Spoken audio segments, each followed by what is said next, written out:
What if I told you that stupidity isn't just the absence of intelligence, but something far more insidious? A force that can transform brilliant minds into instruments of destruction?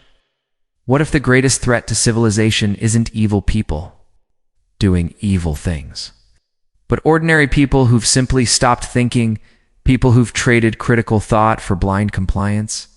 Picture this. A renowned scientist with multiple degrees begins spreading harmful conspiracy theories. A compassionate teacher, once a voice of reason, starts endorsing extremist beliefs. A loving parent begins making decisions that put their children's well-being at serious risk. These aren't evil people. They're not villains from some dystopian story. They are intelligent, well-meaning individuals who've fallen victim to what German theologian Dietrich Bonhoeffer chillingly described as the power of stupidity. And what makes this phenomenon even more terrifying? Not just happening to others. It's happening all around us, to people just like you and me, in our communities, in our families, at our workplaces. It creeps in quietly, masked as conformity, as tradition, as loyalty.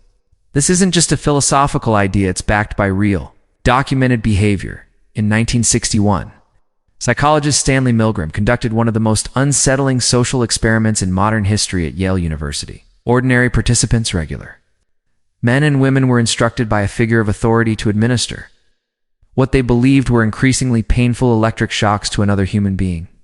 Despite hearing screams of pain, cries for help, even pleas to stop, an astonishing 65% of participants continued administering shocks up to the highest levels, which they believed could be lethal. These weren't cruel people. They weren't sociopaths.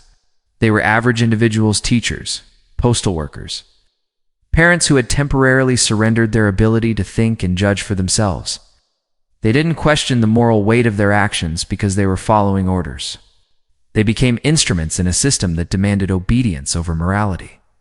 This very surrender is what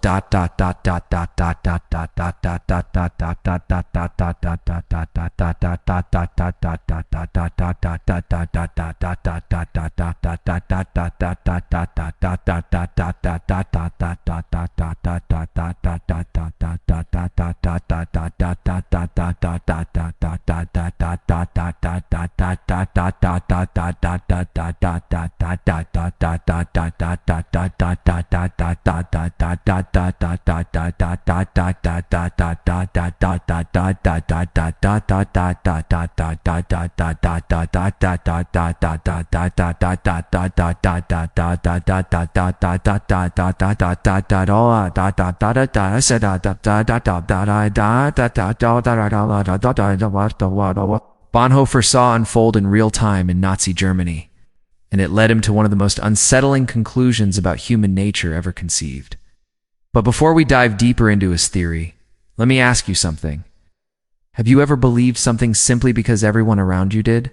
Not because it felt right in your soul, but because questioning it felt too uncomfortable, too isolating. Keep that question close as we explore one of the most important psychological and moral insights of the modern era. Dietrich Bonhoeffer wasn't some distant academic spinning theories from a safe distance. He was a German Lutheran pastor who stood in the very eye of the storm. Born in 1906 into a highly intellectual family, his father was a renowned psychiatrist and neurologist.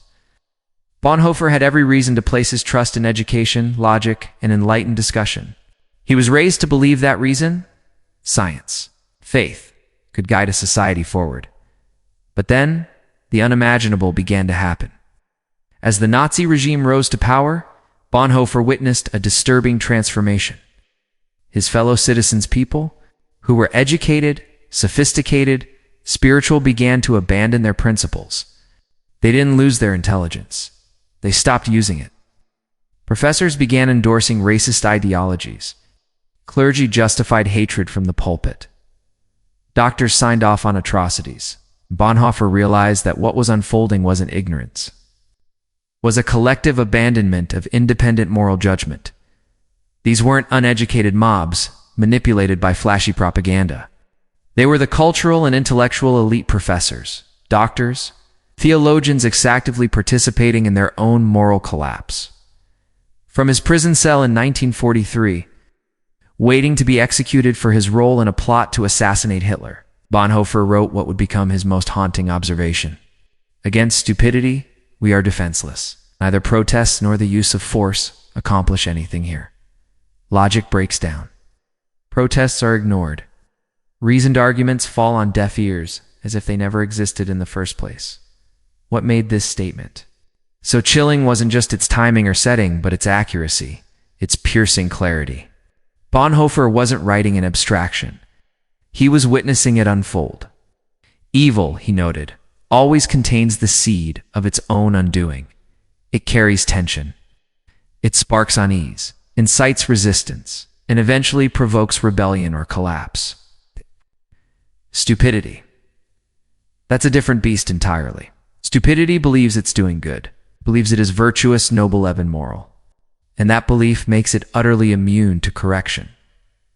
Perhaps Bonhoeffer's most prescient and disturbing insight was about how stupidity doesn't exist in a vacuum. It actively serves and sustains power structures. Malicious individuals often carry a sliver of internal conflict. Deep down, they know they're doing wrong. That awareness, however small, can create eventual cracks in their behavior. But those swept up in what Bonhoeffer called functional stupidity believe they're helping, standing for truth, defending righteousness. That illusion renders them nearly impossible to reach. And here's where it becomes even more concerning. This isn't accidental. Modern systems of power no longer need to overtly suppress truth. Instead, they manufacture noise, confusion, and fatigue. They cultivate an environment where honest reflection becomes too demanding, too time-consuming, too costly. People don't need to be silenced if they're too overwhelmed to think. When Bonhoeffer used the word stupidity, he wasn't referring to low IQ or lack of academic credentials. Quite the opposite. He was describing something far more pervasive and insidious, what we might now call willful ignorance or functional stupidity. It is not about how much you know, but whether you choose to engage with reality honestly. In one of his prison letters, Bonhoeffer explained, "The fact that the stupid person is often stubborn must not blind us to the fact that he is not independent." In conversation with him, one virtually feels that one is dealing not at all with him as a person, but with slogans, catchwords, and the like that have taken possession of him. These words are painfully relevant today. Here's what made Bonhoeffer's theory revolutionary. He didn't view stupidity as a personal defect, but as a social phenomena, product of cultural, political, and economic pressures that make independent thought not only rare, but burdensome. And when the cost of critical thinking is high, more and more people opt out, not because they're weak, but because the system encourages it. Let's be honest. Our modern world isn't designed for thoughtful reflection. Our economic systems reward shortcuts. Social media thrives on emotional reactivity, not intellectual honesty. The most viral posts aren't the most thoughtful, they're the most provocative. Outrage sells. Complexity gets buried. Politicians campaign with catchy slogans, not nuanced solutions. News organizations chase clicks with sensationalism, not substance. And when ordinary people are juggling 2 or 3 jobs, drowning in debt, trying to survive, under relentless stress, taking the time to truly think becomes a luxury. Intellectual surrender isn't laziness, it's a coping mechanism. Economists even have a term for it: rational ignorance. It's the idea that, for many, remaining uninformed is more practical than doing the difficult work of analysis. In the short term, it makes sense. But in the long term, this individual survival strategy leads to collective irrationality, a society-wide collapse in critical thought. This is precisely the pattern Bonhoeffer observed during the rise of fascism in Germany. Slow erosion of independent thought replaced by slogans, loyalty, obedience. The result? What we often call personal choice is not as personal as we think. It is shaped, squeezed, and directed by a structure that pushes us toward intellectual surrender. And tragically, our brains exhausted, anxious, overloaded are wired to give in. And our brains, stressed and overwhelmed, are perfectly designed to comply. While economic systems push us toward intellectual shortcuts, our brains are actually wired to comply. This is not just speculation, it's rooted in science. Leon Festinger's groundbreaking research on cognitive dissonance in the 1950s revealed How the human mind responds when it's faced with information that contradicts its core beliefs. Instead of calmly absorbing new evidence, the brain reacts almost defensively. It's rejecting the contradiction to protect a stable sense of self. It's like a psychological immune system kicking in, not to fight viruses, but to fight discomfort. But here's what Bonhoeffer grasped long before modern psychologists confirmed it. This reaction doesn't exist in isolation. It becomes dramatically worse under certain conditions. When people are stressed, overwhelmed, or economically insecure, exactly the kind of environment our modern systems foster, this mental rigidity strengthens. We're not just avoiding contradiction out of stubbornness. We're doing it out of survival. Bonhoeffer saw this firsthand. He observed that stupidity doesn't originate as an individual flaw, but emerges socially through group dynamics. He wrote that stupidity is not merely a psychological weakness, but a sociological condition. In other words, it's something that takes hold of people when they surrender individual responsibility to the collective will. What he was witnessing was decades ahead of its time. Only years later, Solomon Asch's famous conformity experiments in the 1950s would validate Bonhoeffer's observations. In one study, when participants were placed in a room with others giving obviously incorrect answers to a simple visual task, 75% of them conformed at least once, giving the wrong answer themselves, despite knowing it was wrong. Why? Because the pressure to align with the group overrode their own judgment. The fear of standing out silenced the truth in their minds. Now imagine that same scenario but happening every day, in every direction, with exponentially more reach. That's the digital world we live in today. Social media platforms, with their precision-targeted algorithms, manufacture virtual groupthink. The environment is tailored to reward repetition, not reflection. A 2018 study by MIT revealed a chilling fact. False information spreads 6 times faster than the truth on major platforms. Why? Because lies are often more emotionally satisfying. They're simplified, dramatic, and comforting. The truth, in contrast, is often messy, slow, and unresolved. When someone shares a piece of misinformation that aligns with their worldview, they're not just expressing an opinion, they're plugging into a system that rewards them with likes, it's validation, and a sense of belonging. And the algorithm notices. It responds, feeds them more of what they already believe, while quietly filtering out opposing views. Over time, this forms an echo chamber space where your beliefs are not challenged, but constantly affirmed. It feels empowering, but it's actually narrowing your intellectual range. It's trapping you in a cycle of confirmation bias. Have you ever caught yourself scrolling through your feed, nodding along as post after post seems to reflect your thoughts exactly? That's not just coincidence. It's the architecture of chosen ignorance. It's designed to feel like truth while quietly cutting off access to alternative perspectives. This isn't a new pattern. History has shown us what happens when fear and emotion override rational thought. The Salem witch trials weren't driven by malice, but by deeply religious townspeople who genuinely believed they were purging evil from their community. The Red Scare in the 1950s wasn't led by villains, but by ordinary Americans who believed. They were protecting their country from invisible threats. Again and again, we see intelligent, educated individuals abandon critical thinking in favor of emotional certainty and group loyalty. This is the mechanism of mass delusion, not driven by evil, but by well-meaning people swept up in social momentum. So if our brains are wired to resist change, and our systems reward intellectual passivity, how do we push back? Bonhoeffer believed the answer required something rare and demanding, what he called costly grace. The courage to think independently, not just when it's easy, but when it's painful, when it makes you unpopular, when it could put you at risk. But now we understand, we're not just fighting social pressure. We're battling something deeper, millions of years of evolutionary conditioning and billion-dollar algorithms engineered to exploit the shortcuts our minds naturally take. These aren't casual forces. They're powerful systems designed to hijack our attention, emotion, and decision-making. And they do it quietly, without our consent, often without our awareness. On an individual level, there is a way to resist.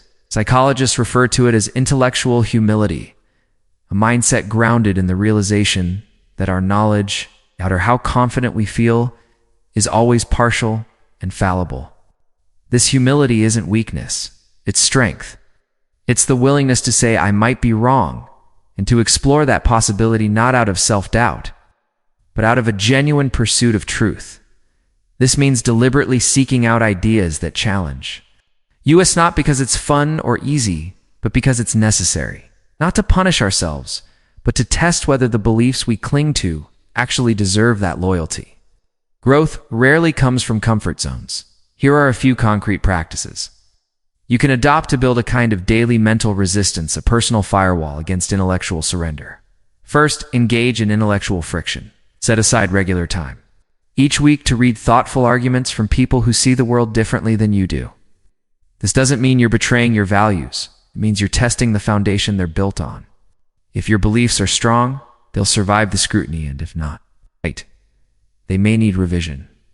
Second, learn to embrace productive ignorance.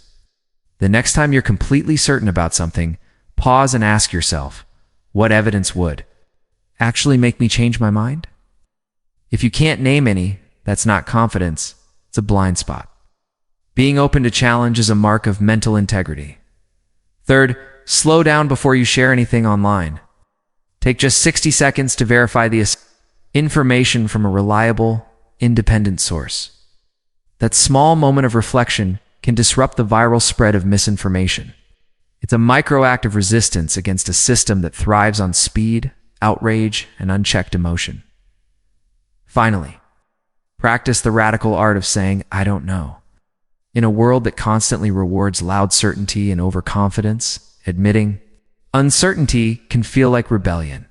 But it is precisely this honesty that keeps our intellect alive and flexible.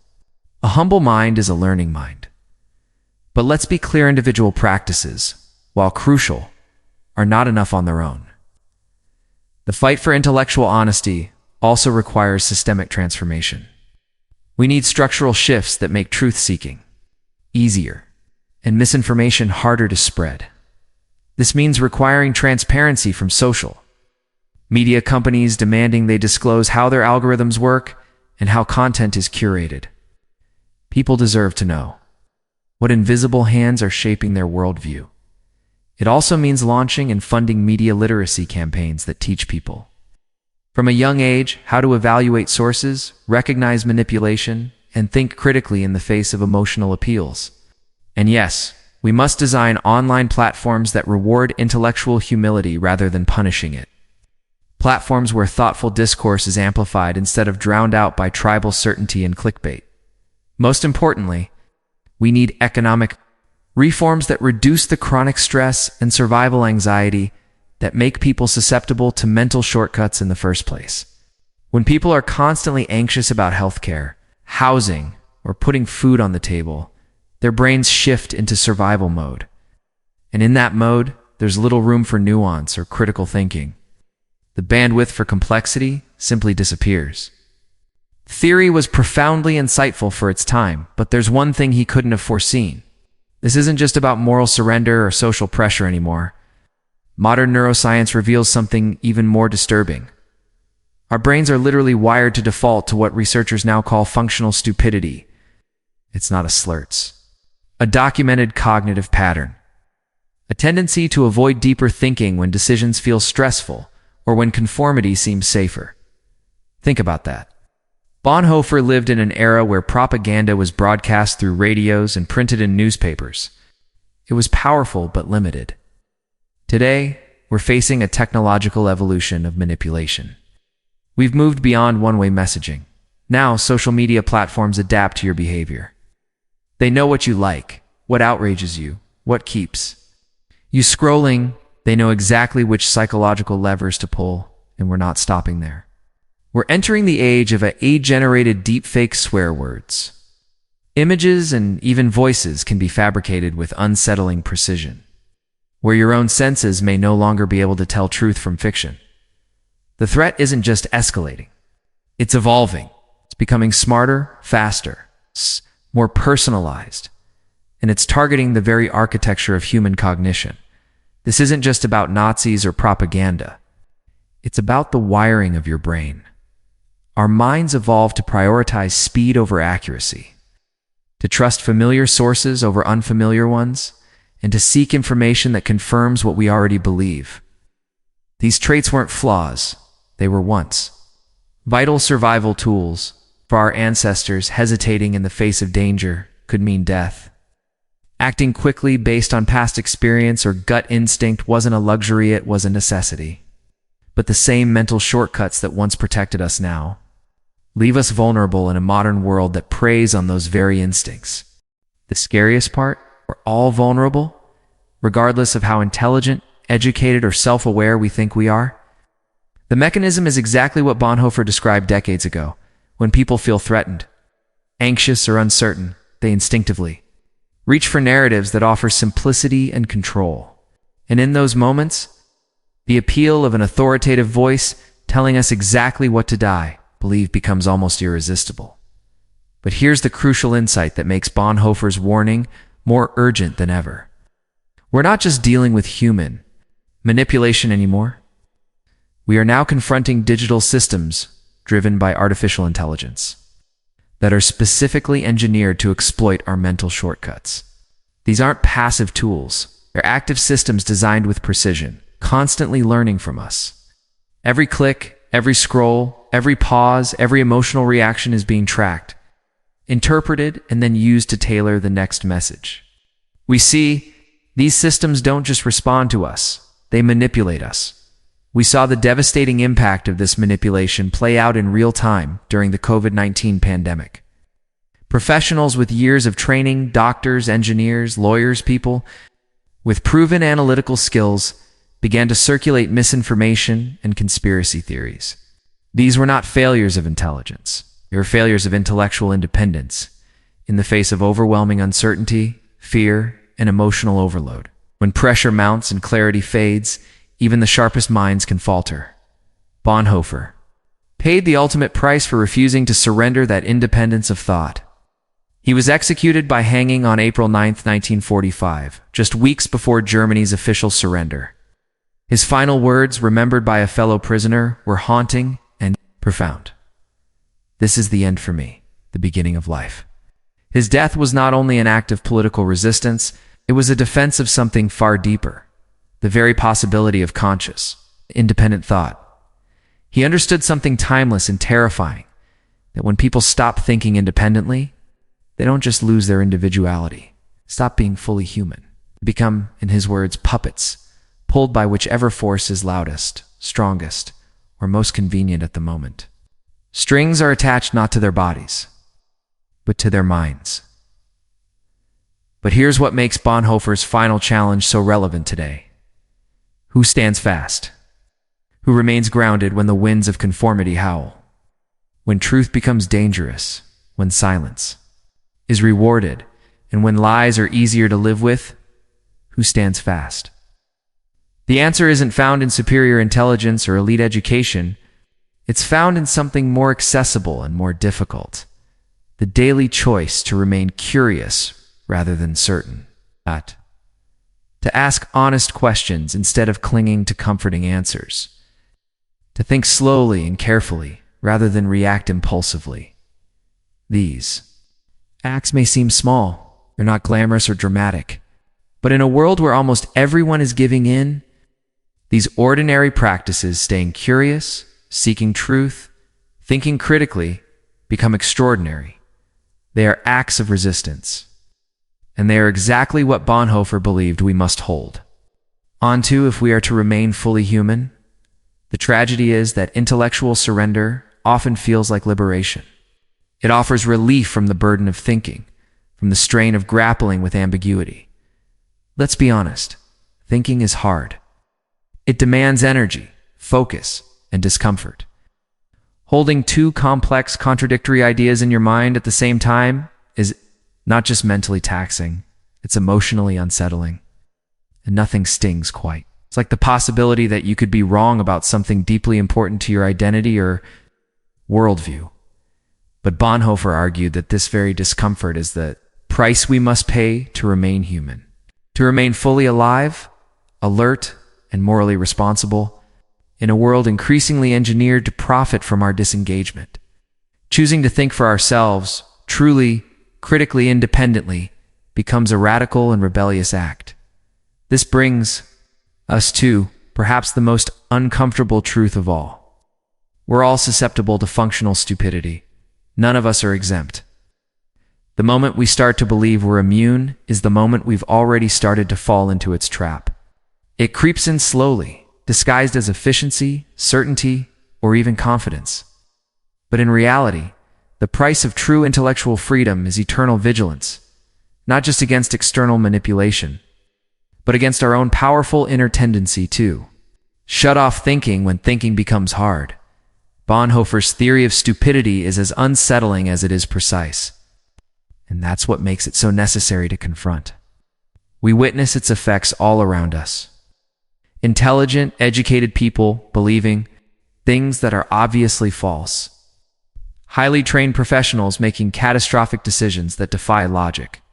Well-meaning citizens supporting ideas or policies that actively contradict their own values and long-term interests. The problem isn't a lack of intelligence in society. The real danger is that the structures we live in increasingly reward intellectual shortcuts, conformity, and emotional certainty while punishing thoughtful reflection. But within this sobering diagnosis lies genuine hope. If stupidity is even in part a choice, we can make different choices. If it is partly structural, then those structures can be reimagined and rebuilt. And if it arises from cognitive exhaustion or overwhelm, we can work to create environments, home, in schools, online, and in our political discourse that make critical thinking easier. It's more sustainable and even encouraged. Think of critical thinking like physical exercise. It isn't supposed to feel easy at first. In fact, it may be uncomfortable, even painful. But just as we wouldn't expect to complete a marathon without months of training, we shouldn't expect to process complex information or navigate nuanced debates without regular intellectual conditioning. The mental muscles that enable us to think independently, question assumptions, and resist oversimplified narratives must be used consistently, or they weaken and atrophy. The next time you find yourself absolutely certain about something, the next time you instinctively dismiss contradictory evidence without serious reflection, the next time you feel the seductive ease of believing you already know all the answers, remember Bonhoeffer's warning? Come with alarms or flashing lights. It doesn't knock at the door, whispers quietly, convincingly that you've got it all figured out. And in that precise moment of awareness, you are offered a choice. Will you trade your mind for the comfort of certainty? Or will you choose the harder, braver path of intellectual independence? The question Bonhoeffer leaves us with isn't whether we're smart enough to avoid stupidity.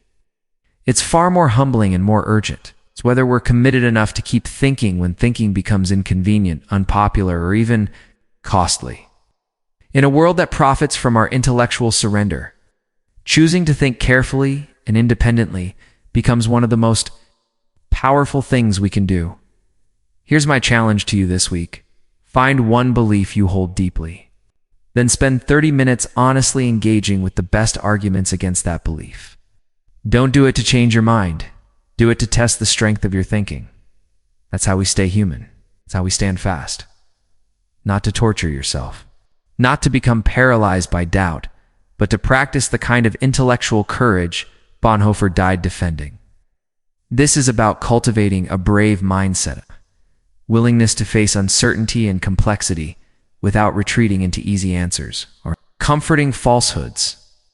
If your belief stands strong under honest, rigorous scrutiny, you will hold it with even greater confidence and clarity. But if it does not survive, then you gain something far more valuable. A deeper understanding of the critical difference between conviction and truth, the future of human dignity. Perhaps the very survival of thoughtful society may depend on how we collectively respond to Bonhoeffer's profound challenge. This isn't just an abstract philosophical exercise. It's a call to action for each of us in the face of mounting pressures toward intellectual surrender. If this video has made you pause and question something you once believed to be absolutely certain, take heart. This is not a sign of weakness or confusion.